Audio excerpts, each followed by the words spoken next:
The weary traveler draws close to the end of the path.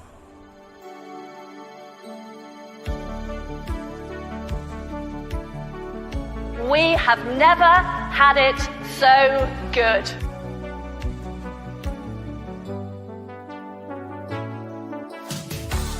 All of this just works. We are selling tea to China. You did not have to redeem this, ma'am! Out with them, forget about them. Your broadcast is very biased. You've written a lot of ridiculous articles, so I would encourage you to be more journalistic and have more integrity. Socialism is when the government does stuff.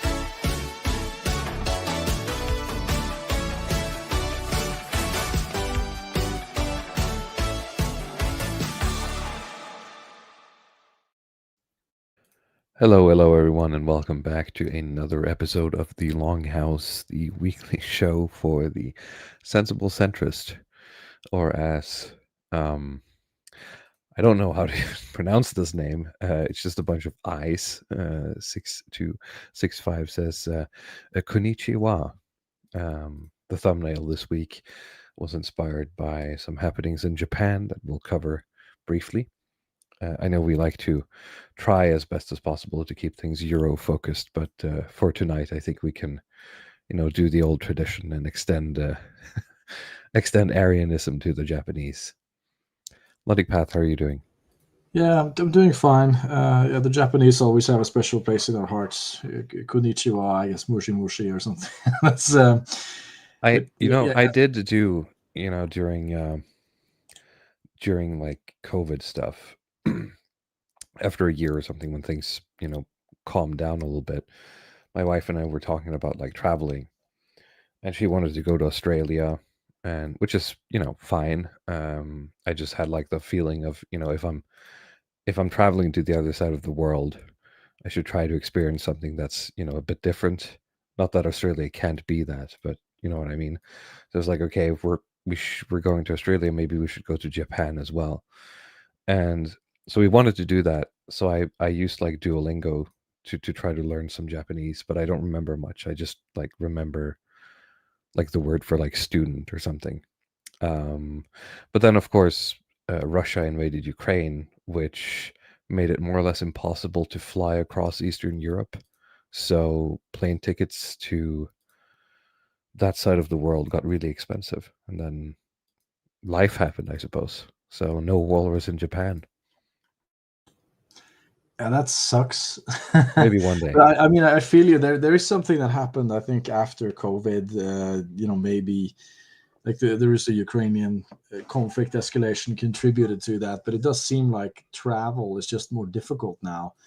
Like even public transport, trains, fares just seems to be a lot more expensive.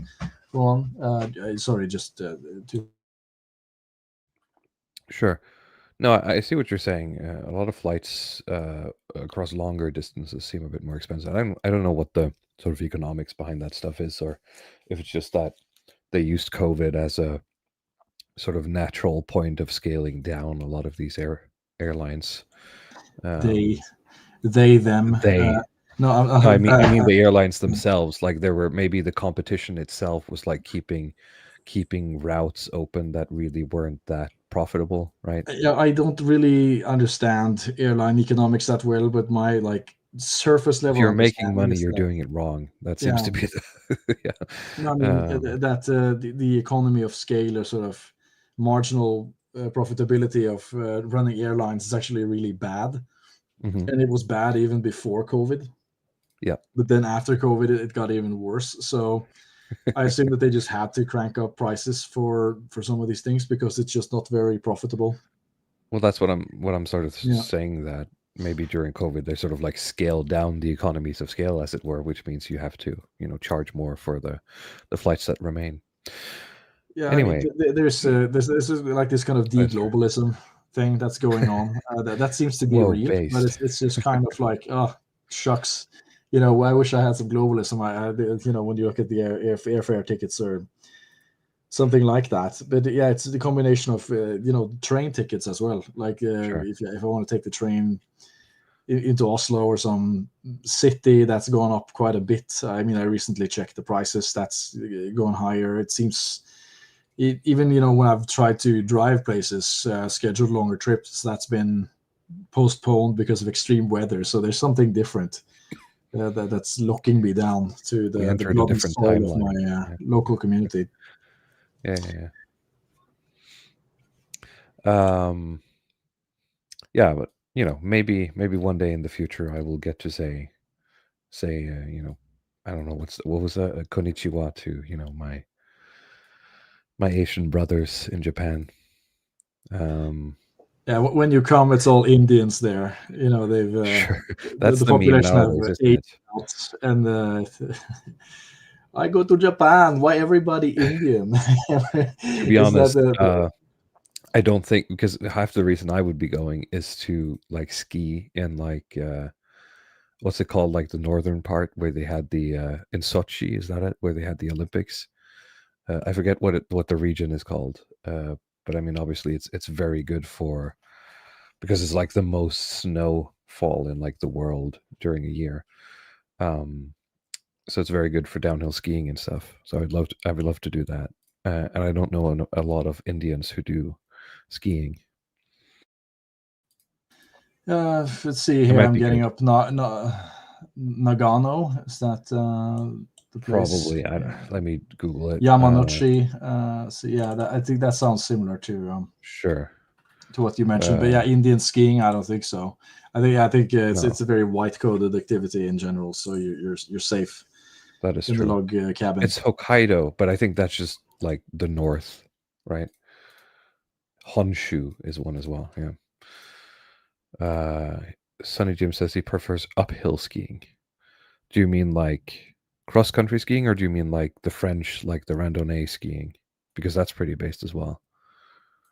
Shit, that's pretty A lot of people hardcore. I mean, die I that thought way. A it lot of was people either die that way in the Alps every year, hmm. unfortunately. Like because what they do is like you walk, up the mountain on skis, and then you obviously you ski down, but you can do much longer trips across much more,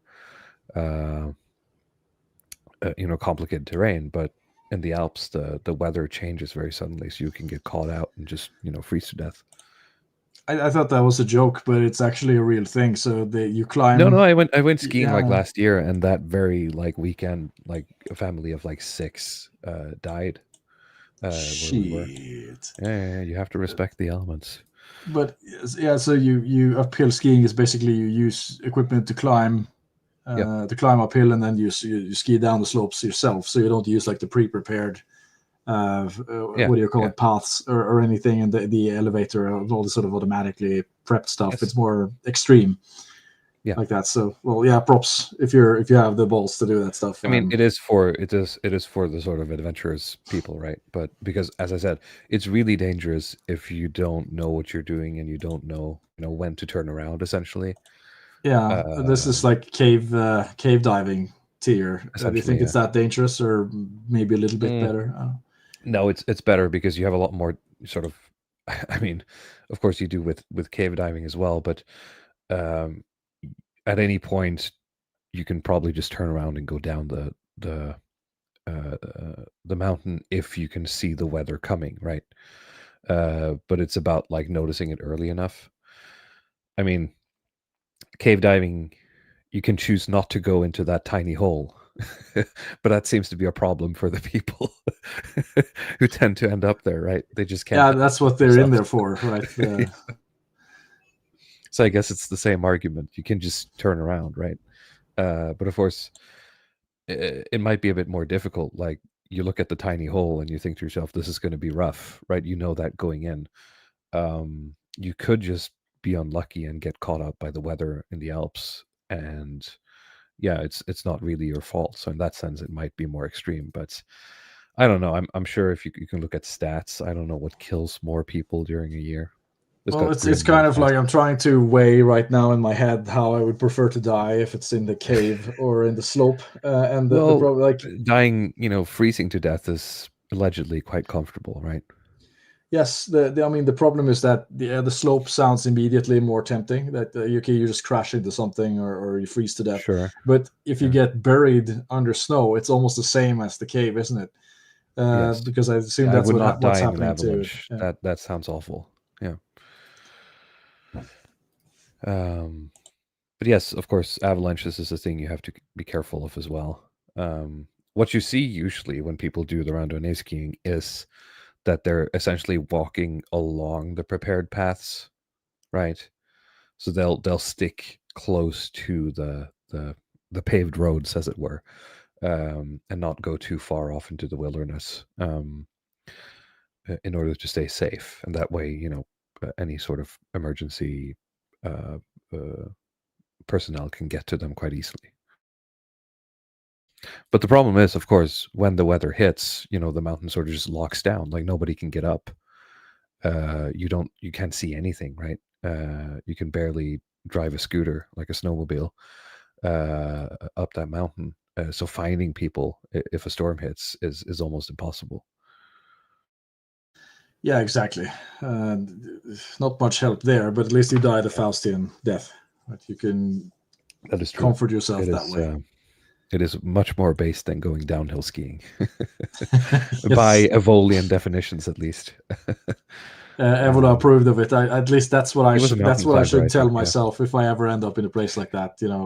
I did it for you, Baron. Yeah. Yes. I mean, I thought about the like all these video compilations where they talk about the cave divers who get stuck in these really funky ways. Like you have the meme of the guy who sort of has a silhouette upside down in that little hole, Yeah. and he gets stuck for days. And I was just thinking to myself, if that was me, what do you think about in those 24 hours before you pass out from blood loss or something? And Yeah, like see, at that's the least thing. Like, that's why I would never do that.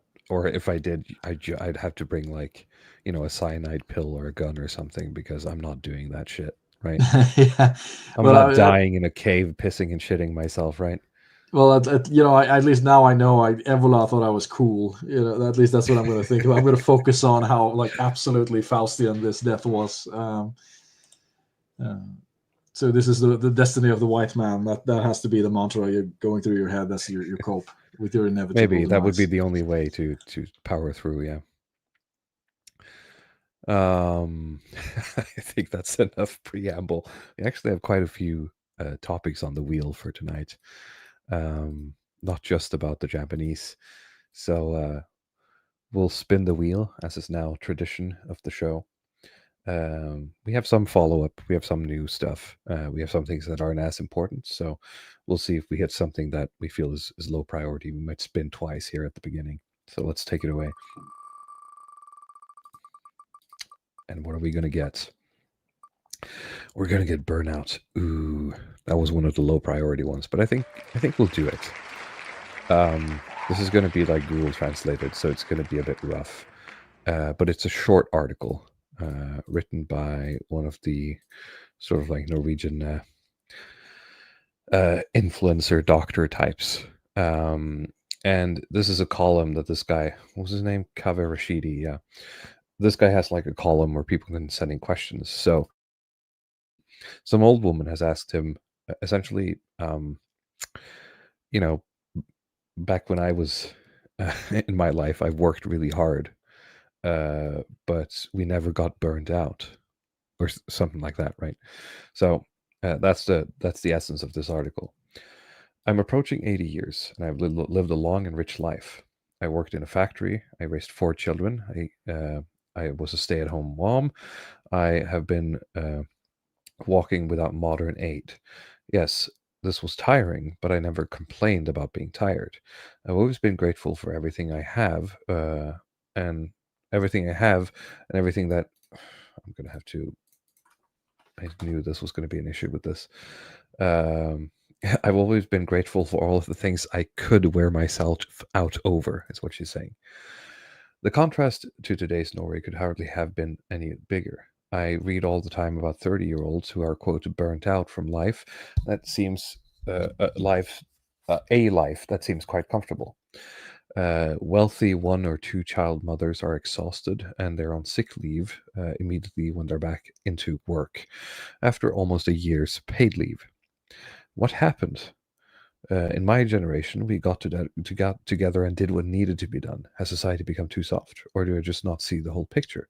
I don't want to trivialize. I just want to understand. So I think this is a good question. Like, this woman is coming at it actually quite good. Like, she's not trying to be patronizing here. She just wants Yeah, to and she's a understand silent it. silent generation, right? This is not boomer talk. This is like actual hardcore. This Yeah, is worked in a hardcore. factory, raised four Yeah, kids. What are you talking about? It's in your head. yeah, yeah. Just don't think about it, right? And so the general practitioner answers, it's tempting to think that there's something wrong with my or the current generations. Those of us who are tired of let me just double check. Those are tired of sitting still, who are overwhelmed by freedom of choice and on sick leave due to parenting concerns. Those of us who drown in everyday routines, even with our washing machines, groceries being delivered at the door, and fancy leave schemes that our grandparents could only dream of. So, why is it just now, in the most comfortable society humanity has ever built, that fatigue spreads like a disease to all people? After all, this is not just anecdotal. The statistics are pointing in the same direction. We are in an acute laxity crisis. Sickness absence in Norway with a diagnosis of laxity or fatigue issues has doubled from 2019 to 2023. Those of us under 40 who account for those of us under 40 are those who account for most of this increase. In 2024 alone, it was paid about 60 billion NOK, Norwegian krona. So for Americans, I guess you could just divide by 10 in sick pay, which is an increase of almost 10% from the previous year.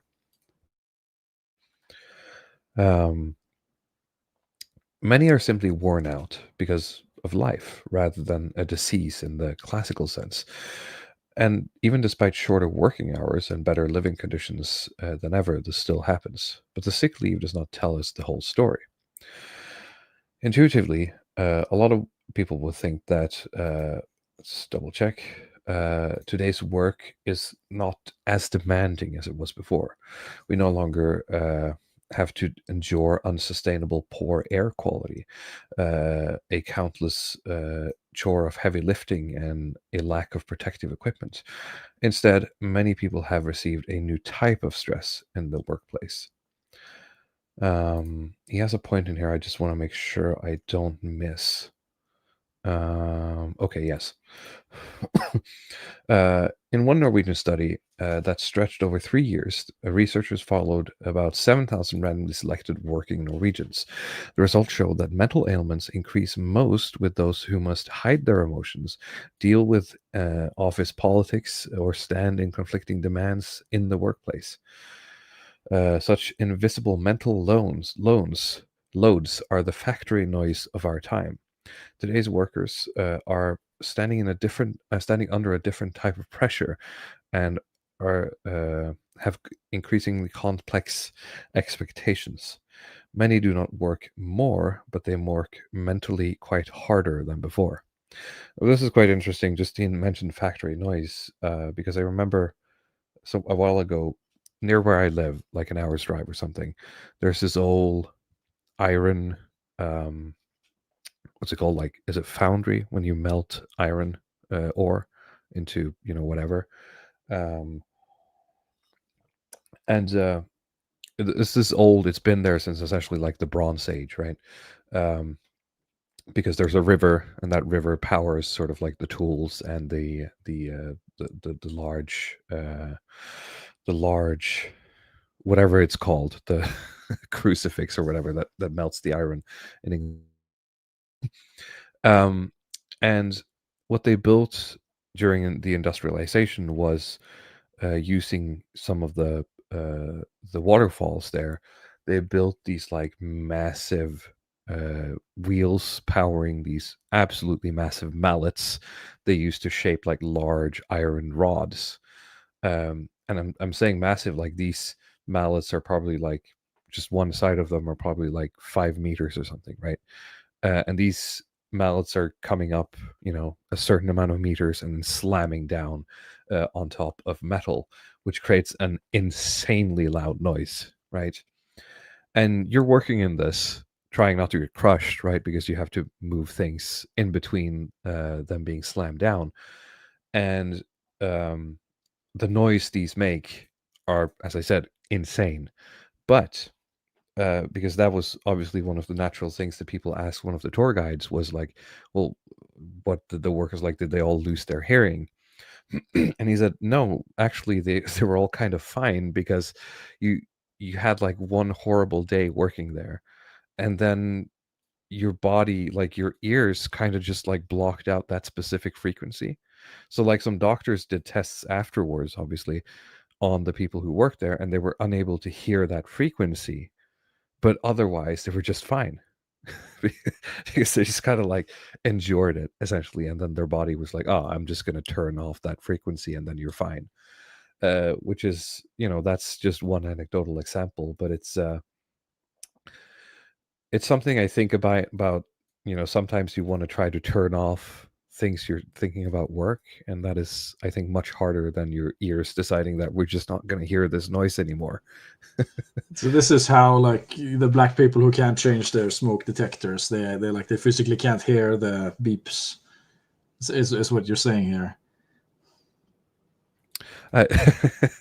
Well, if that's your interpretation, sure. Well, yeah, I thought it was quite remarkable. I mean, I've known something like this, which is because a lot of these ideas get sucked into sort of voodoo.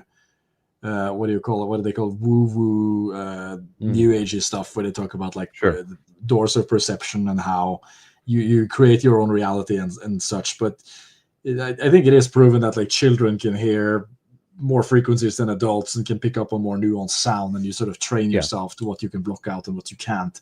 This is something I heard like in terms of language learning, for example, that it's difficult to, like, you can learn a language, the written language, for example, say Japanese, but there are certain sounds in Japanese that will be difficult for an adult to pick up on phonetically. Right. But with a child, it's different. Like they have still have the ability to adapt and train themselves to hear those frequencies. Mm-hmm. So I assume it's part of the same thing, but I didn't know this worked with like loud noises, essentially. So yeah, no, it was very, very interesting to hear. I had never heard anything like it before, but yeah, that like the scientists or like the historians themselves were sort of just equally as sort of like fascinated by how it's just not a problem, right? And some of the workers had even reported that, if they went away, or let's say they changed jobs for years, and did something else, because this was like a huge operation, right? When they came back, they would be sort of plagued by the noise again, right? Because they'd been away for too long, so their body had sort of like reset itself, in a sense. I'm just going to mention here, Lesboy for $2 Canadian says Ludic Path and Tantric Turnus are my news sources. Well, thank you very much. I'm I think glad we'll to keep get people into- informed. Yeah, we'll get into the escapades of Ludic Path the Riddler on Twitter a little bit later. He also says MAGA, mutated American secularized Calvinism. The anti-Americanism is strong in the chat tonight. All right, let's keep going. In addition, far more women in the workplace are now far more women are now in the workforce than when you were working. It is not an option for most toddler parents to let one parent stay at home. This hidden compulsion into the working life causes more and more to be burned out now than ever before. As a GP, I see this every week. My work day consists largely of meeting young, tired adults and helping them back to good health and back into work.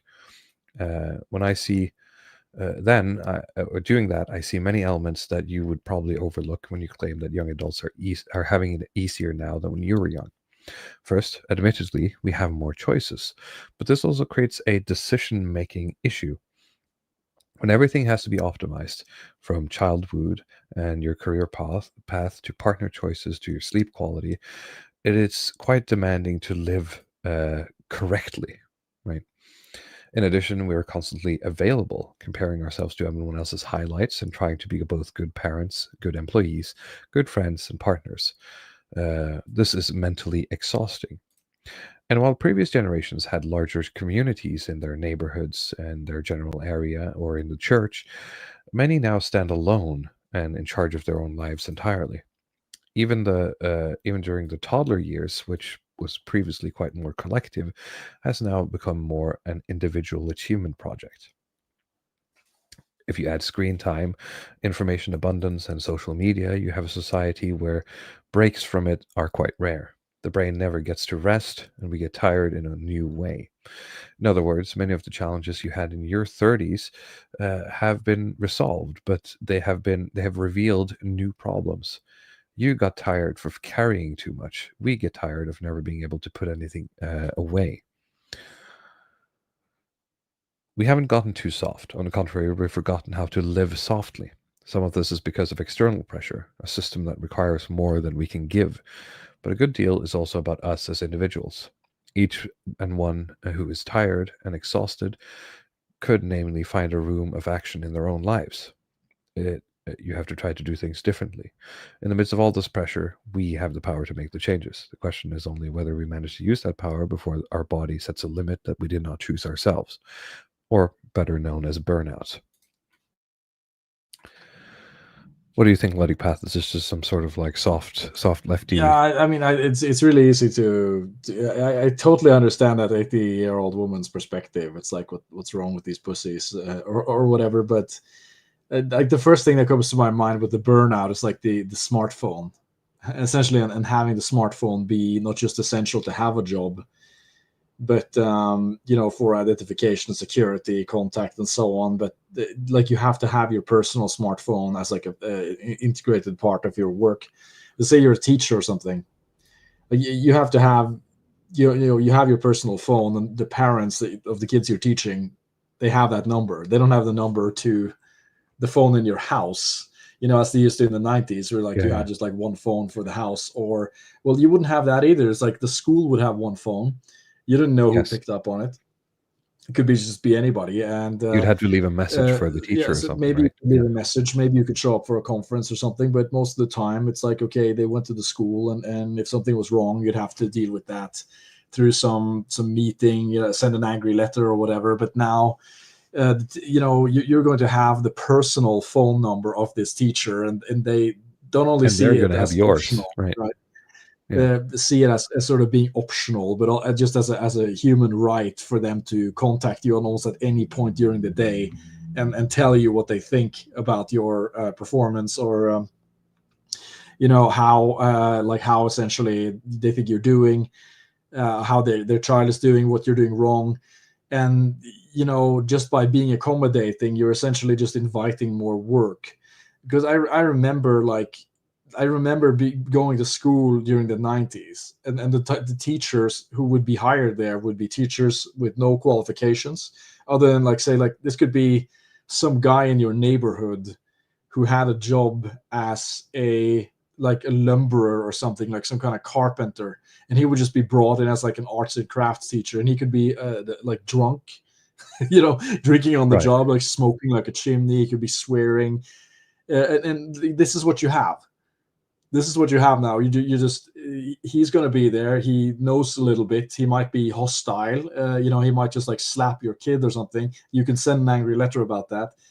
But now it's like this compliance hell where, they can use the internet to just go find a myriad of candidates.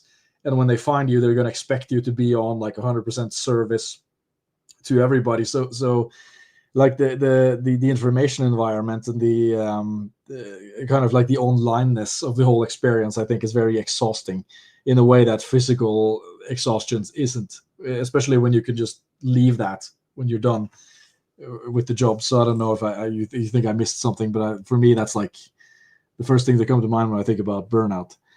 Yeah, no, I understand. Yeah. I think there's something to it. I think it's one of those modern problems require modern solutions. It's like, I mean, we could tell everyone to touch grass, and that might be fine. But we would have to think differently, because everyone would get mad at us that the GDP isn't going up, right? You're out there touching grass. That's not helping the GDP. So Well, yeah, line would have to go down a little bit, I think. Yeah, maybe, or at least there'd have to be some new rules where you could free people from, okay, you can't call people beyond this hour or something. But it doesn't seem to be going that way.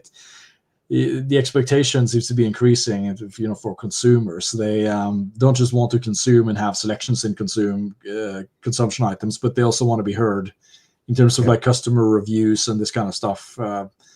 I mean, it's very underrated how like the effect that this has. If you try to go on one of these online marketplaces or something, it's like everything has a review.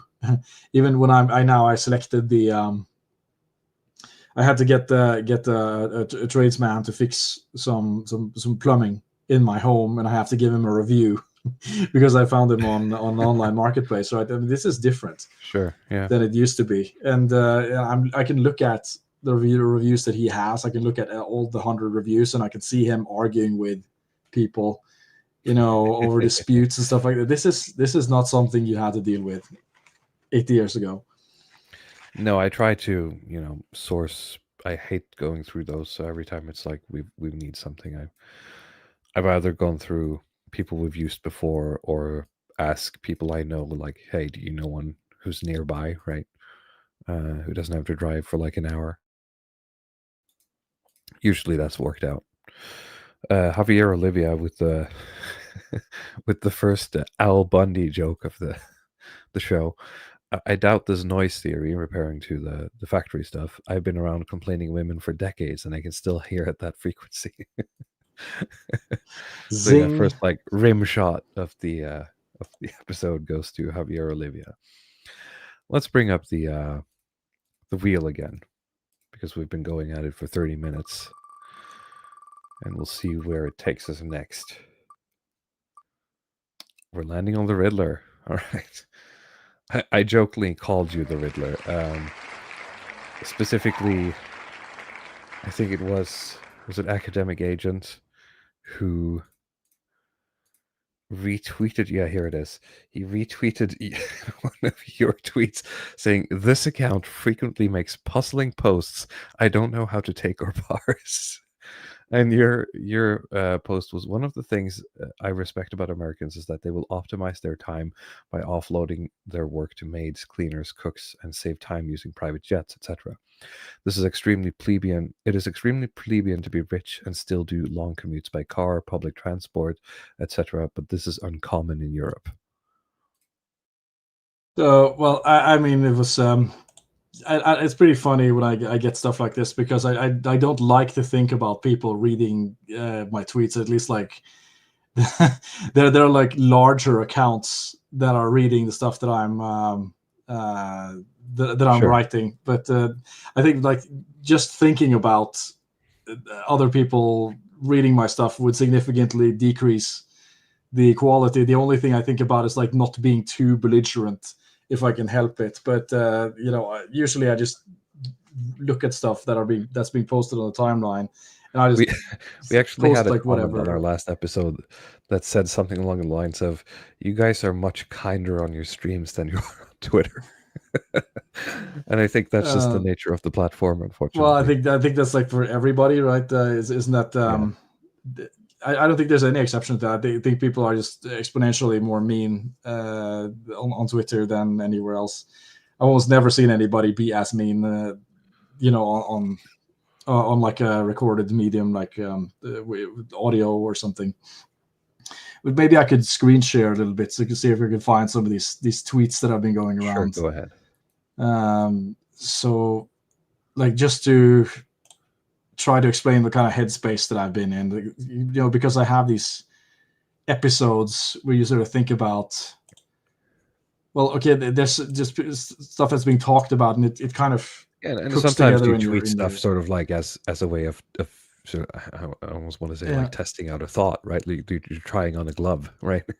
So this is a tweet from like what is this? Wall Street. It was Wall Street Silver, I assume. This guy from Syria. But let's see what's going on in MAGA world. That firewall can't come fast enough. Weren't someone at Twitter talking about like doing that? Or I at think the least, guy, like, yeah, with the some guy's like the flags. product manager, Yeah. who was trying to remove a lot of the bots, and Yeah, but he he was was talking like, about. we're gonna have to geolocate you and put a flag on everyone's names or something. Yeah, it seems crazy to me because it seems like the Twitter design after Elon came in was designed explicitly to not do this, like just to allow as much Indian crap as possible on people's timeline. But there's been a shift, so.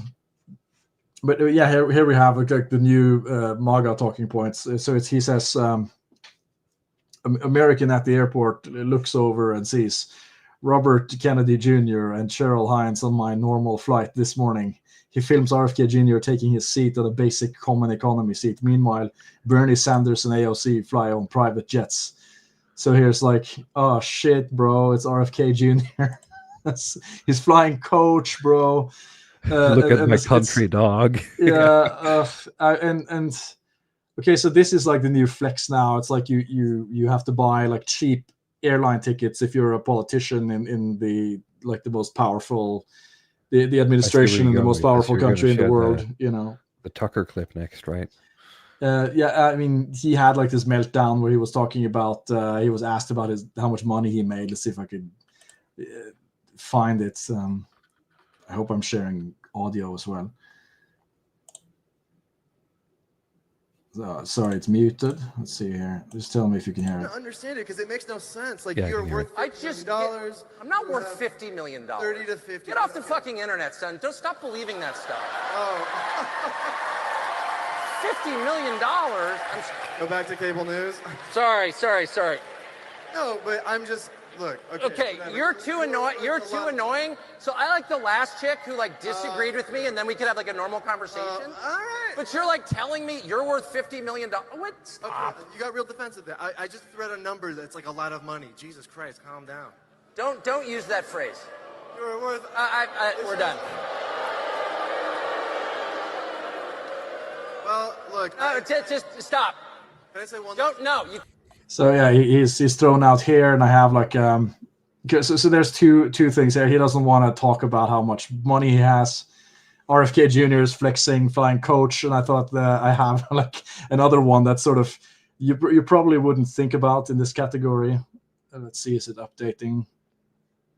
This one from Blackpilled. Actually, it seems like I'm only sharing a tab. I'm not sharing my entire browser, so I have I'm still seeing the Carlson thing. That was a bit confusing. So yeah, sometimes that screen sharing stuff is. Let's see here. There's one from Devon Stack where he's commenting on this clip with JD Vance and Ursula Vance coming out of an airplane. We have the two Indian kids running. It's a bit of a long clip. Let's see. Yeah, there we go. There's JD Vance. He's carrying the kid and the wife with the America shirt. Is that an America shirt, or is it? Well, it is an American flag at least. It is, but I'm thinking that might be like a Lexington shirt, like the designer brand. Yeah. So the commentary, I guess, from Devon Stack wasn't really about the economy stuff, but that's kind of where my mind went. So he says he's carrying a kid and walking behind his wife like a dutiful Labrador, and most people don't even notice because of decades of inept dad fag versus powerful wife propaganda make them think it's a heartwarming. He's the vice president, for fuck's sake, right? So dad fag, I love that. That's a good word. yeah, I started using that term. I mean, but it's kind of another thing here where okay, he's the vice president, and he was thinking about this in terms of like, well, this is like feminist propaganda or something, but I thought about it more as like, okay, I've seen the RFK Jr. stuff. I saw the Tucker Carlson doesn't want to talk about his money. Mm-hmm.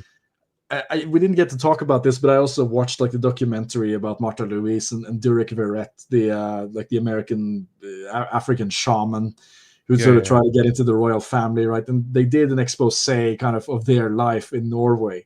And what I noticed, it's like their life is just so kind of, well, he has like a dysfunctional kidney, so he has to get dialysis, but he has to do that in the regular public hospital. He doesn't get the private option. He doesn't have a dialysis machine in his own home. He uses a public gym with like some kind of, it wasn't even a luxurious one, and they use this sort of I don't know if they have this meal plan stuff in the United States, if it's as popular as it is in Norway, right? But you have this it's the meal plan where you just get food delivered in a cardboard box to your door, but like, here's the ingredients, here's the recipes, knock yourself out. Yeah. And Derek Verrett was complaining that, okay, we're going to have fish again, right? But these are people who are well, they're not officially royals. I married anymore, a princess right? for this. Yeah. but they're at least sort of royal adjacent, and they don't have their own cook, they don't have their own gym, they don't have their own like medical equipment, and they're eating like a regular kind of like lower middle class Norwegian family, essentially sitting in their apartment. And I'm just thinking, like, this is just extremely kind of, I mean, yeah, like you said, what's the point of being in the adjacent to the royals if you can't offload anything? I don't know much about Derek before he came to Norway, but he must have had sort of like a materially better life in Los Angeles. Oh yeah, I imagine in Beverly Hills or whatever, right? He has like a decent following of people that he could grift off of with his sort of voodoo stuff, and that could carry him further away. And like, the climate is better. I think you could get access to low paid workers in terms of all these Mexicans who live there, right? So but I mean, I've talked about this before. This is difficult in like a Scandinavian country because of minimum wage laws, because of less low-skilled immigrants. Doesn't mean none, but less. So say, like, if you wanted to have a personal chef, personal driver, anything like that, you'd have to have a really, really large personal fortune, or very big salary. Very few people would qualify for this. But the United States has been a little bit different, because there has been a culture there of, like, if you're rich, you can outsource these things. You can get a driver, you can get there's people. The human capital too, right? There's just and get have a private jet and stuff like this, and you sort of expect it. I think if you're in positions that are as important as like being president and vice president of the United States of America, they don't always treat it like it's that important, but you'd think that, of course, you could understand that they would want to offload, like optimize for their time as much as possible, and not sitting on like economy airplanes or carrying their 5-year-olds around. Like, what are these other people here for? Like, couldn't this guy on the right, carry his kid or something? They're talking about don't they have a guy for that? Yeah, maybe like a maid or something that they could have. Pair on standby to sit and carry the kid. But of course, then you could get like the other reactions is like, this is, this man's going to have an affair with now. Exactly. But I just feel like it's kind of, what the fuck is even going on here? Like, they're talking about like Bernie Sanders is like better at this stuff than RFK Jr. And that's kind of like where my headspace is at right now, where I don't understand this inversion that's going on, where they're like going to pretend to be poor all of a sudden. It's so weird, especially contrasted with Donald Trump, whose entire brand has just been kind of flashing his wealth in the most kind of gaudy ways possible. So, but yeah, Trump is Trump, but there seems to be like another wave coming behind him of like this kind of the new wave of the kind of MAGA Maha conservatism, where wealth just isn't that cool anymore. Like, you're supposed to hate people with money. So that's kind of where I was, is that I like, for my own sake, I imagine that if you have like a really important position, at least you should be able to offload stuff and be like a little bit regal. But we're in the Kali Yuga essentially, so we have to make the official dad fag it up, fag their mixed race children, and carry them around. Like, I mean, I'm ranting a little bit, but that's kind of where my that's where the tweet came from. Yeah. No, I get it. It's I understood your tweet. I just thought it was funny that you're apparently on someone like AA's mind quite often by being just too Jupiterian for him to understand. I don't know. This is like I feel like I'm like Rent-free, as the kids say. Yeah. this type of like this weird music artist where it's like some of the more popular artists listen to, nobody knows who Your is favorite guitarist, favorite guitarist. yeah, the favorite guitarist, some electronic guy who just electronic artist guy who just makes like weird sound stuff, and and sometimes other people listen to it or use it, but it's not for the masses. Very good. We'll get back to the wheel here and spin it again. See where it takes us next. And we are landing on Kremlin fans. I've called it this because it was just kind of funny. Let me bring up the tweet. I have a tweet and maybe an article. Let's see here. Here we go. So I'll show the video first. So Latvian police raided and busted a fraud ring that ran 50 million fake accounts, allegedly.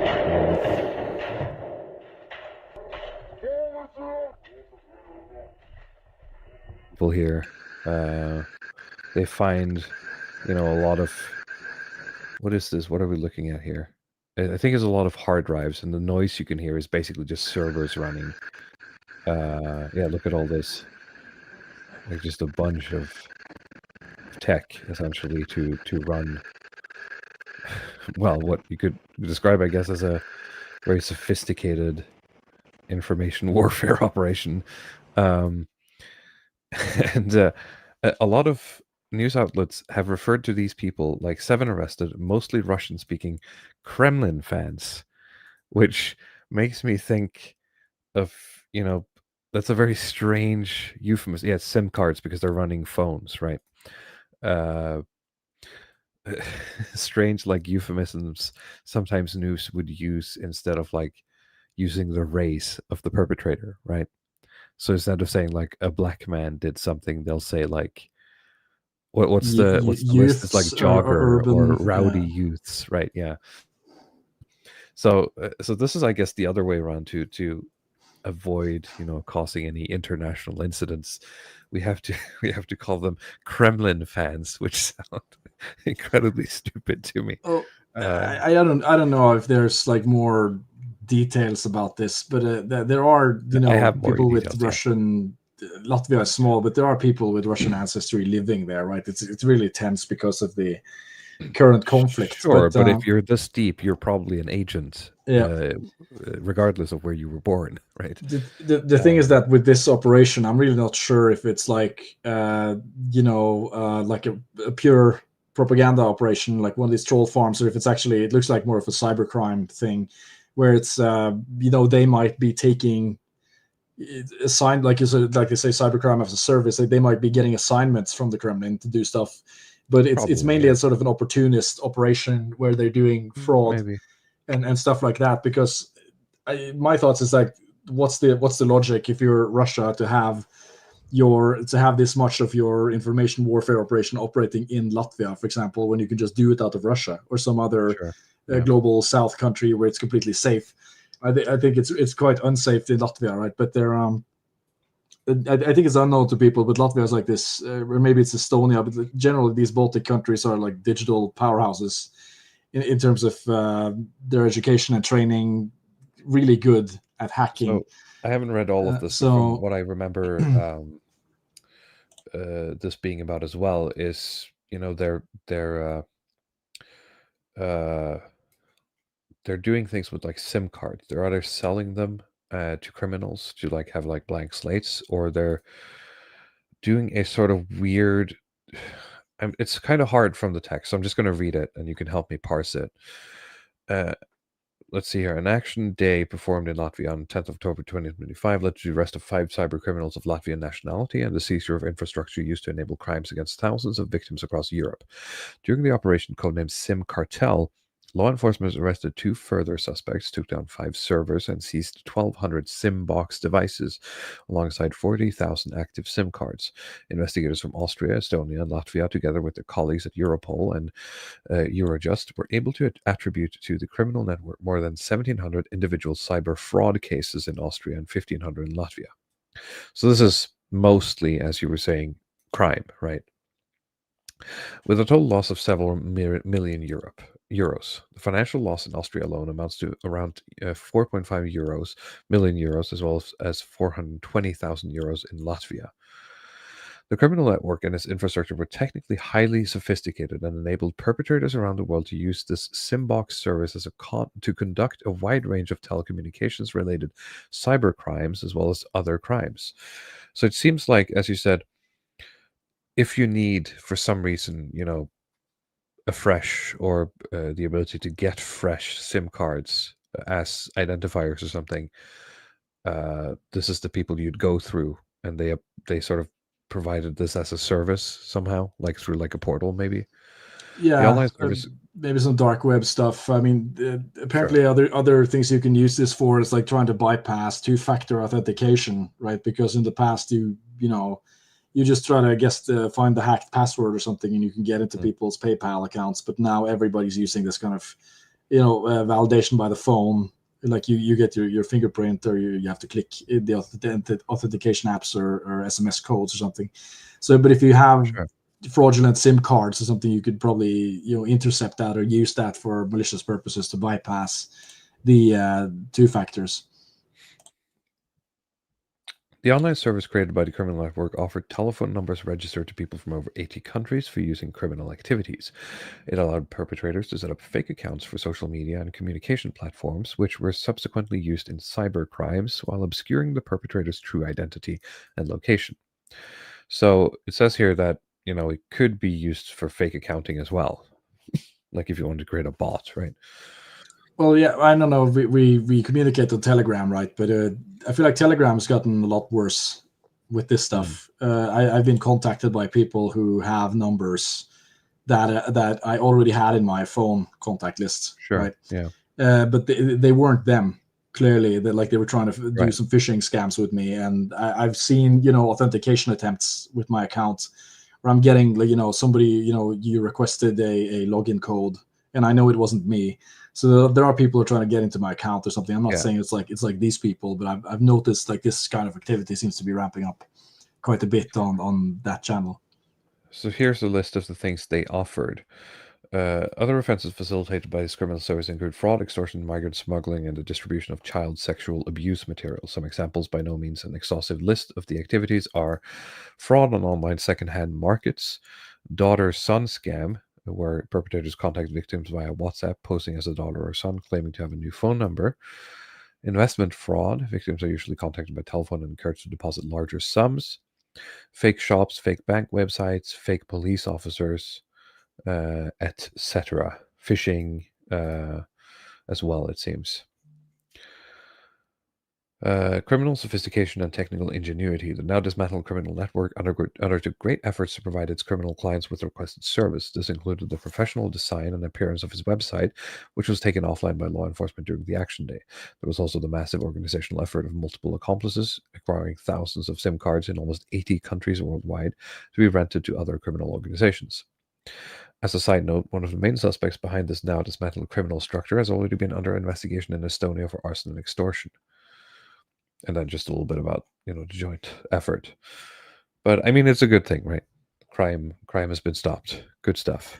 Well, yeah, this is quite difficult, right? Because you never know where these people are located, and I mean, let's say you get robbed by these people, and you live in Sweden or the UK or something, and you don't know where they're from. You don't know anything, so you just have to be happy at least when they're able to intercept one of these cells, hopefully, and that'll maybe decrease it in the aggregate, even if you don't get your money back. Sure, yeah. All right, let's head back to the wheel. Oh, getting to the end of the day here, trying to contain my yawns. Let's see what we're gonna hit. we're going to hit the main line, I suppose. What I named the Gaijin Must Go. Let me bring up some of the articles here. This is obviously about the new Japanese Prime Minister. Let's see here. I have two articles here that we're not going to have the speed reader version. How do I turn that off? I'm pressing the X button. Okay, here we go. So first of all, the big thing here is that Japan has elected their first ever female prime minister. A woman named, what's the name? Sanae Takaichi. Sanae Takaichi on Tuesday created history, winning Japan's parliamentary vote to become the country's first female prime minister, woman prime minister. Takaichi garnered 237 votes in the first round of voting, negating the need for a runoff vote, blah, blah, blah. Her victory comes after ruling the Liberal Democratic Party allied with the Japan Innovation Party and reportedly signed an agreement over the weekend to form a coalition government. She agreed to back JIP policies such as reduction in parliamentary seats, free high school education, and a 2-year pause on food consumption tax, according to Reuters. Tobias Harris, founder and principal at risk advisory firm Japan Foresight, told CNBC's Squawk Box Asia that the JIP might not want to take up the cabinet's post, saying that there's a real risk of joining a coalition with an LDP that is still seeing historically low approval ratings and does not really have the trust of the public. Domestic Japanese media has also reported that the JIP is not looking at cabinet positions in the new administration and will instead support the government from the outside. Very strange constellation here. I guess that's okay in Japanese politics. Blah blah blah. Okay, so that's basically the facts. There's something about the path to prime ministry, but what the West is sort of covering a lot is that this woman is actually quite conservative, it seems, and is taking a harder stance on anti-immigration, etc. Though her election is a milestone in a country that struggles with gender equality, critics say that hardline conservative Sanae Takaichi won't necessarily help women advance. She's also apparently a great sort of admirer of Thatcher, for all of you British people out there. Lawmakers in Japan, blah, blah, blah. Takaichi, 64, the new leader of the governing Liberal Democratic Party, was elected by lawmakers, blah, blah, blah. Takaichi entered office with a fragile coalition and facing a number of pressing challenges, including a visit next week by President Donald Trump. Oh, he's going to love that stuff. I think she was part of sort of and that's why I used I edited the meme of Shinzo Abe. I think she was part of his group, right? So, in some sense, I think they're going to get along quite well. Takaichi, who says her hero is former British Conservative leader Margaret Thatcher, has appointed 2 other women to her cabinet, same as the previous government. They include Satsuki Katayama, Japan's first female finance minister. I place great importance on equal opportunity, equal chances, and also participation from people from all walks of life, Takaichi said at a news conference Tuesday. I formed my cabinet with this idea in mind, bringing together the combined strength of all generations.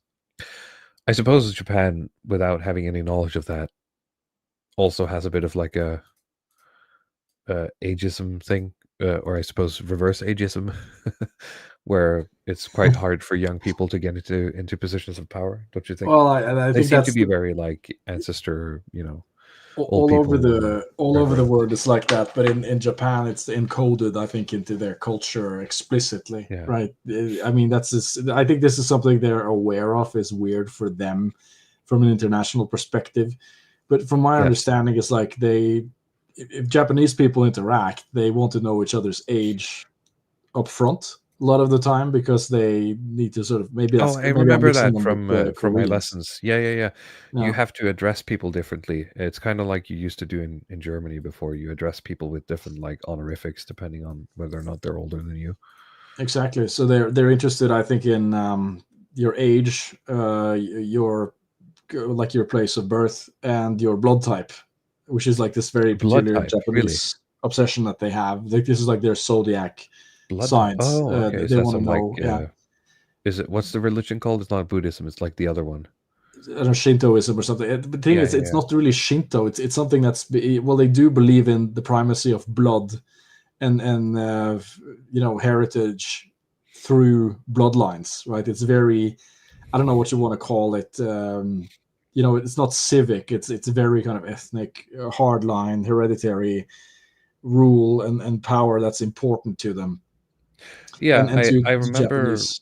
reading a book that actually Jay Green River recommended to me that wrote on how Japanese banks will very often choose to take over failing businesses and like enter their boardrooms to try to basically save the businesses to the point of like taking ownership over them rather than having them fail, right? That's sort of like a weird noblesse oblige kind of situation, Yes. right? But yeah, I'm not sure that answers the blood question, No, but but I yeah, understand the blood stuff has always been age is integral important. to like Japanese culture. But there was, after blood types were discovered, there's like some crank who developed a sort of personality system based on blood types, and that just became mainstreamed in Japan. So they want to know, at least when they talk to each other, which blood types they are, so they can sort of assess what kind of personality and how compatible they're going to be based on this. If we have Japanese Yeah. listeners, please correct me. I'm just speaking We like are a based on filthy gaijin, surface right? intuitions. So if I'm Yeah. wrong, fact check me, please. We would be stopped at the border in Takaichi's New Japan, unfortunately. So, as I wrote on Twitter, the real question is PewDiePie going to be allowed to stay, or is he going to have to get on the boat as well when she enters power? Okay, let's see here. But Takaichi's victory is not necessarily a victory for women in general, critics say, especially after she secured it by forming an alliance with an Osaka-based party that will pull her coalition even further to the right. Is Osaka like the old? I'm gonna have to Google this. Is this like the old area? I keep forgetting. I think Osaka is like the traditional district of Japan, like that's where like the temples are, which would track, I suppose, with it being more conservative. Quote, one would like to say that this is a historic moment for Japan. Jeff Kingston, a professor of Asian Studies and History at Temple University's Japan campus, told NBC News. But it's really hard to make that case given her rather poor track record of unempowering women. Takaichi opposes same-sex marriage and favors keeping succession to men only in Japan's shrinking imperial family. She also opposes changing the rules to make it easier for married women to keep their maiden names in Japan, where married couples are required to have the same surname. Progress toward gender equality has been slow in Japan, where women are far outnumbered at the highest levels of business and government and bear a disproportionate responsibility for childcare and household chores. Japan, the world's fourth largest economy, that's actually insane considering how small they are and how rough they've had it. Because all I know is like economics for Japan. It's like they got hit real hard in like the 90s and early 2000s. To be able to climb back up to the fourth largest economy is quite good. Well, I think they've been there for a while, but it's like you said, Okay, during maybe, the 2000s, it sort of just stagnated, right? I think they reached the peak productivity. They'd reindustrialized, they'd modernized, and they were innovating. But they reached, a peak essentially. Like this is how much productivity we're getting out of the population at this point. So Sure, yeah. you can't keep growing exponentially unless you keep adding people, right? And because they rejected it, then the economy stands at that point. Nothing wrong. There's nothing wrong with that, but No, that's fine. Burkall says Osaka is the business city, Kyoto is the old capital, is Temple Land. Okay, so I was wrong. Well, there you go. Apologies to any Japanese people once again. Let's see here. Blah blah blah. It noted that women make up less than 16% of Japanese lawmakers in the lower house of parliament and 10% of government ministers. After Takaichi was elected leader of the LDP earlier this month, Japanese feminist author Shizuku Ueno said that the prospect of Japan getting its first female prime minister doesn't make me happy. Takaichi, quote, sees herself as the Japanese version of Thatcher, said UNO in a post on X. Quote, British feminists who inherited Thatcher have no illusions about women in leadership positions. Based.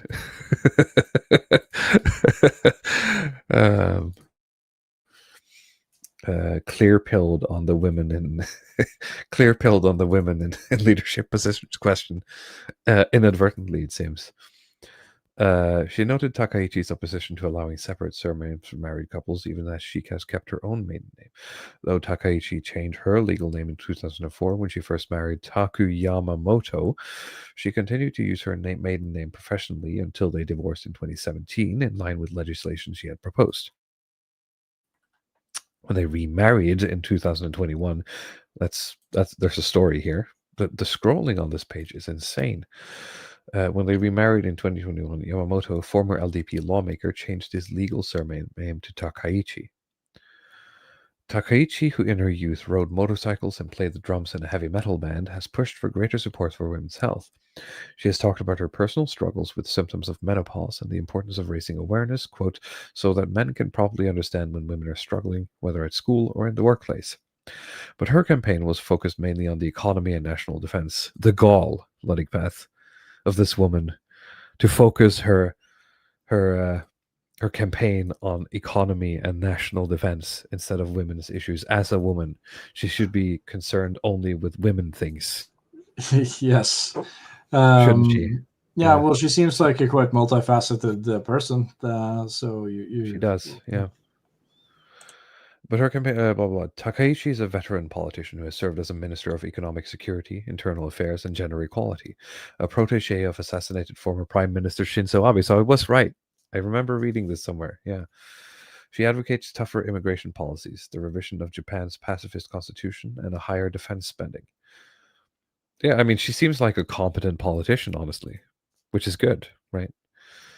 Japan's I'm just getting some sort of like what she says, like I'm Thatcher's #1 fan or something. I'm getting Javier Milei vibes for some reason. Like you have she doesn't these people seem that as libertarian or crazy, right? No, she's not libertarian, but it's like we're in 2025 now, and then we have these politicians outside of the West who are trying to kind of resurrect 80s, Hayek, okay, Milton Friedman but kind of like this, Thatcher stuff, right? This is her talking about. I'm going to just let her speak, but essentially she's saying that, she prefers allowing the nation's population to shrink rather than relying on immigration to replace them. She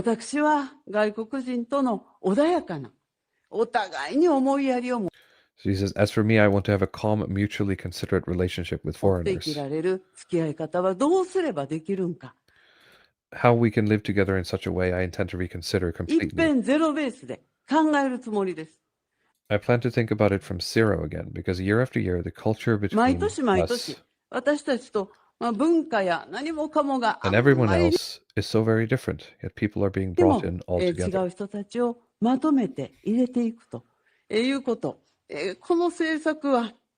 To keep bringing them in, this policy, we must pause and reconsider it. Those who come with economic motives and claim to be refugees so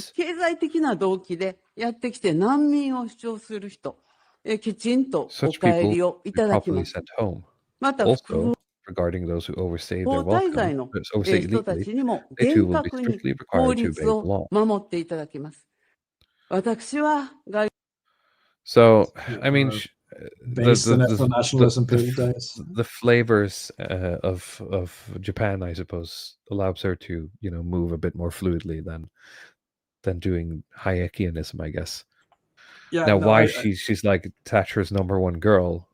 I guess that's just economics. Like she's pro private business in some sense. I don't know. Yeah, and I guess there's a vibe side to this as well. The more than just focusing on like the econ policy. If you look at like the Iron Lady image there, the kind of like sternness. She does have the. I mean, of course, the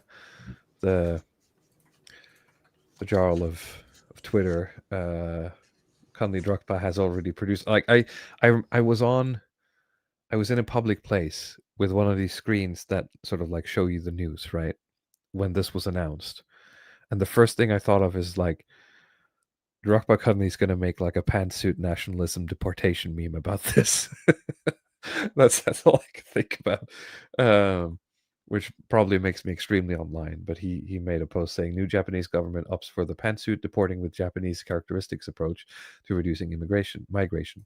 No nonsense girl boss in their 40s and maybe 50s that your dad is attracted to, but not so attracted that she intimidates other women. Sayonara with a wave and a warm smile. And he's made a graphic. Perfection. Pleasure to host you. Nice to meet you. Goodbye. Take care. Yeah. The stock exchange closed at an all-time high for the second day in a row Tuesday on hopes that Takaichi's policies might help jumpstart the economy. Earlier this month, Takaichi was elected leader of the LDP, which has governed Japan almost uninterrupted since World War II after running unsuccessfully in 2021 and 24. In her victory speech, she underlined her commitment to the job. Quote, I myself will throw out the term work-life balance. I will work and work and work and work and work. That's Japanisms, right? Her ascension to prime minister. Spirit of the samurai is alive and well. Her ascension to prime minister was thrown into doubt, however, after a crucial partner of the centrist party, Komeito, left the coalition. To ensure her victory, they signed a deal Monday with the Japan Innovation Party, or Ishin, a far-right party based in Osaka. Even with the alliance, Takaichi faces an uphill battle in parliament, where she falls short of a majority in both houses after LDP suffered major losses in recent elections amid voter anger over party corruption scandals and the rising cost of living. Her premiership could thus end up being short-lived, much like that of her predecessor Shigeru Ishiba, who was in the office for a year. Quote, she emerges from this a diminished leader from the get-go, Kingston said. Takaichi also faces an early test next week with the arrival of Trump, who is making his first trip to Asia since returning to office. He is expected to visit Malaysia and Japan before continuing on to South Korea, which is hosting a major summit of Asia-Pacific economies. Quote, I will deepen the relationship of trust between us leaders through frank exchanges of views not only on bilateral issues, but also on the challenges facing Japan and the United States, ranging from issues in the Indo-Pacific region to the situation in the Middle East, Europe, and Ukraine, Takaichi said at the news conference. But Kingston cautioned that she doesn't have a whole lot of time to get ready for a slew of diplomatic activity, adding that he thought job one is the Japanese economy. Well, I don't know. Like, she at least has the credentials to be able to take on the job, right? If nothing else. Okay. Yeah, seems like safe leadership, but it is sort of more of the same for Japan, like for better or for worse. You know, it's very much in line with their general zeitgeist or culture. Yeah. The conservative tiger mom of the empire will be boomer bait for the MAGA base, says Adam Age something. Yeah, good point. I mean, I had no clue how exactly MAGA is going to process this or where MAGA stands on Japan at all. I don't imagine Trump being very interested in this woman because she's she's a woman for one. I think he's more interested in like who are like the big players geopolitically who are, and is he going to play golf with him or something? I doubt it. No, she'll do the thing that Shinzo did. They're going to feed the koi fishes.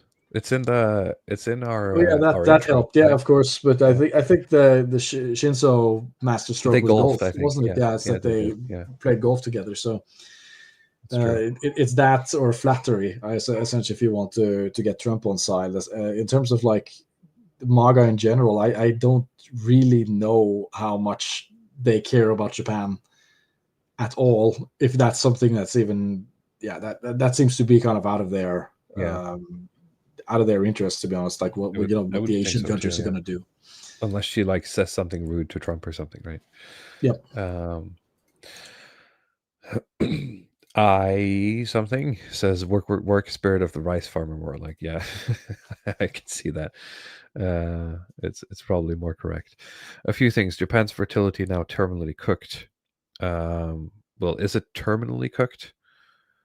They've been on this back, right? I talked about it. They've been on this trajectory where they've sort of like maxed out modern living, modern economy.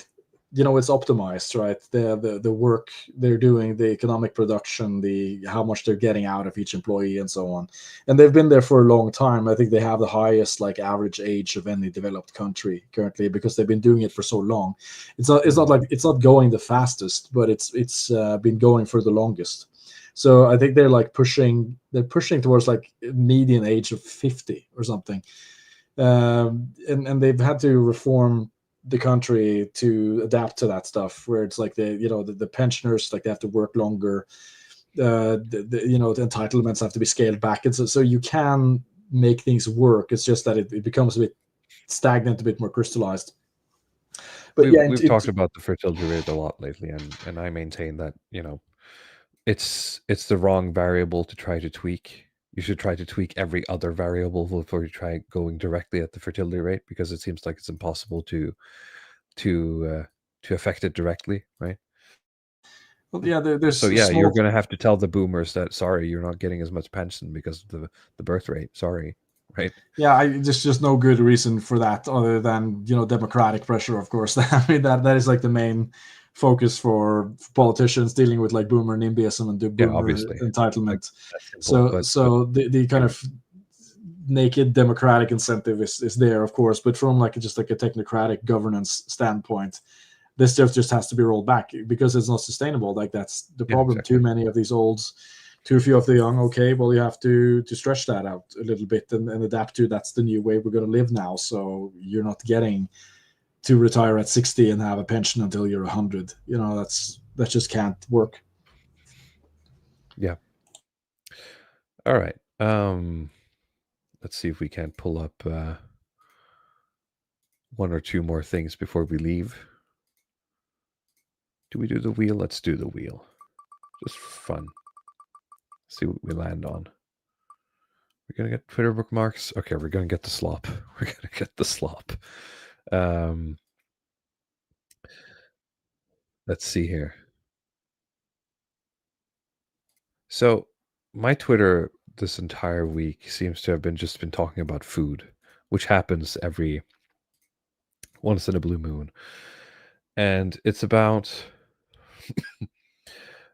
what's his name again? Something didn't something, I forget. It's Mamdani, right? Is that it? Yeah. Eating with his hands, and that being potentially disgusting. Of course, large portions of the world eat this way, a lot of their food. And Peter Twinklage, we have no idea who this guy is, but this is the tweet that keeps sort of popping up. It says, I've never quite understood the specific form of racism. America and Western countries have all sorts of food we eat with our hands: hamburgers, hot dogs, sandwiches, chicken wings, pizza, ribs, muffins, burritos, French fries, donuts, popcorn, etc. Are you dumb? I would say that this is a classic case of David Green's playing the hatchling sort of tactic, where you're refusing to acknowledge the difference between sort of this style of eating and eating a hamburger. I would say that donuts would suffer from this a little bit as well, but the hamburgers, for example, specifically, were invented to be meat between two loaves of bread in Hamburg, Germany, for the workers of the factories to be able to eat without spilling, without making a mess, without having to put their hands directly in their mouths, as this style of eating does, right? Well, yeah, I mean, I think if you put maybe a tier list or sort of ranking here of like least messy to most messy, hamburgers pretty high on low mess if you go back up again. This time, this stuff will always be high up because you have to put your hand in your mouth. Even eating ribs, which is like one of the worst ones. You don't put it in your mouth, right? No, exactly. But I think ribs and maybe chicken wings are probably some of the worst ones. Popcorn, but even then, you use the bone of the rib or the bone of the chicken wing to sort of guide it into your mouth. And but eating this kind of like rice or what do you call it, like grain-based foods straight with your hand. It's this is really foreign in like a Western context, right? Yes, Even in exactly. like these South Asian countries, you have the chopsticks or at least something between your mouth and it. Generally, I don't like rice in general for this particular reason. It always creates such a mess, even if you use, utensils to eat it. But like, I cannot see myself eating this stuff with like my hands. I just imagine like after every meal, you just have to vacuum the like the entire place. But it's an odd quirk, but there is something foreign in this. Where I generally don't get the impression from this Mandani character that he appears foreign. That he is sort of almost like white passing Uh-huh. in the way that he looks, right? I don't know And enough about him to comment on whether or not he does this at home, right? He might so just be doing this to signal some sort of like kinship, right? yeah, that's a good question too. If this is like organic, it doesn't seem organic at all. If you look at this photo here, it's He's like, okay, you clearly just at took this some sort picture. of event here, right? Mhm. I don't know. Yeah. So, but yeah, sort of part. What is his background? Like he's Indian or something, or I have he's no like idea. born in. Say, Mandani was born in Kampala, Uganda, to an academic, Mahmoud Madini. So he's born in South Africa and Uganda. Okay, this is like a really complicated mystery meat guy here, but he's Yours like says, African. yeah. Yours says all Western food except chicken wings is dry. That's not true. I mean, a lot of Western food is, stews and shit, which isn't dry. But if you mean like all Western foods that you can eat on the go tend to be dry, then yeah, mostly that's true. Because as you said, how are you going to eat like a bowl of rice on the go? It's going to be hard. Yeah. Yeah, Although that's where I'm sure you if you have went the to kind like of India, we give you like you get street food rice or something, and they give it to you in a leaf or whatever. But or like the Japanese solutions where they have these kind of like these sushi buns or something like this sort of rice, tastefully made, yeah, but then sculpted you're rice. back to sort of like the burger thing, right? You Yep. put it in a container of sorts, a delivery system, if you will, that reduces mess. But yeah, this is for context. This is African, right? This is the only place where this makes sense. Where you've seen these like videos from Africa. Where they just like put slop on the table and people come with their hands and put it in their mouths. But it seems odd because he's well, as you say, white passing, right? So it's a weird it's a weird thing to see. But It's yeah, but I mean, it's one of those moments here, as I said, playing the hatchling, where it's like you pretend to be retarded for a moment to placate this instead of like, obviously there's a subconscious or even like aesthetic difference yeah, between this and a hamburger, right? I just think if you don't care about this, then this argument is compelling. Right? If you don't give a shit that somebody's eating rice with their hands, then yeah, well, so what? You're eating popcorn or something. What's the big deal if you have this Or, I mentality don't that know. there's kind Like, of I just, yeah, I just like the way we do things because it, reduces cross contamination, I guess. Yeah. That's it. Okay. We have what's one other thing I wanted to pull up here. Where is it? Oh yeah. Adam HJ8OU. I don't know if that means something. Half the time I feel like I'm reading people's username and it's like a slur, but I'm not sure if that goes for you, Adam. I'm sorry. Japanese border as a national identity would be protected most effectively by white men of Gen X and Boomer generation. Does any ethnic group white knight for a white ethnicity like many whites do for Japan? I don't think so. And yeah, I'm sure if they wanted, they could do like a foreign legion type of thing where like, come to Japan and join this and you get a katana and they'll recruit a bunch of weebs, I guess. Less boy for $2 Canadian, thank you, says Luddic Bro is a nightmare, literally a nightmare for Hindus, lol. Mamdani is from a Hindu merchant caste or ethnicity. Okay, there we know. Now we know. Richard Crook said, I saw a Middle Eastern girl mixing a bowl of cereal and milk with the tips of her fingers. Looked like a very different approach. like before eating it with a spoon, presumably. Why not use the spoon to mix? Very strange. Yeah, it's just when I see stuff like that, my mind goes to wiping your ass with your hand immediately. Right, because I feel that's like the other it's the same kind of implication, person right? who does that. And I guess that's where my disgust response comes from. It's like I look at Sure. Madani doing that. I think, yeah, he probably he also uses that hand to wipe his ass ass with. So it's like I'll just yeah, I'm just reluctant to I eat in the seem to same remember reading cafeteria. somewhere that it's like it's one hand for the food and the other for wiping. That's why. I hope they I'm keep gonna have track. to look at Given this because it's like he's using his right hand. Is it like you only use your right hand because the other one is for wiping?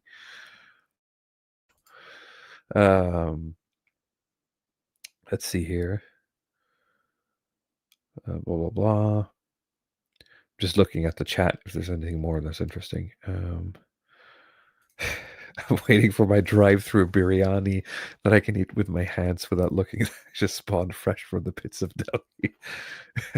Well, again, you'd have to have some sort of like delivery system. Like I mean, I'm kind of impressed it hasn't been tried to make some sort of like burrito like naan or something that could deliver Indian food, right? I seem to remember some people using, like, there are some Indians. I saw like a documentary about like hamburgers, and there's some Indian guy in Los Angeles that's like using naan bread to make hamburgers. Like he's making naan bread, and then he puts the hamburger in the naan bread, so it's kind of like a pita bread. But that's the other way around, right? It's not putting Indian food in like making a sloppy Joe essentially, by putting in Indian food in between hamburger bread. All right, the sloppy Joe I would put on the like ew scale because it just creates such a mess. Do we have time for more? No, it's gonna be too long. yeah, we're moving on 90 minutes. Yeah.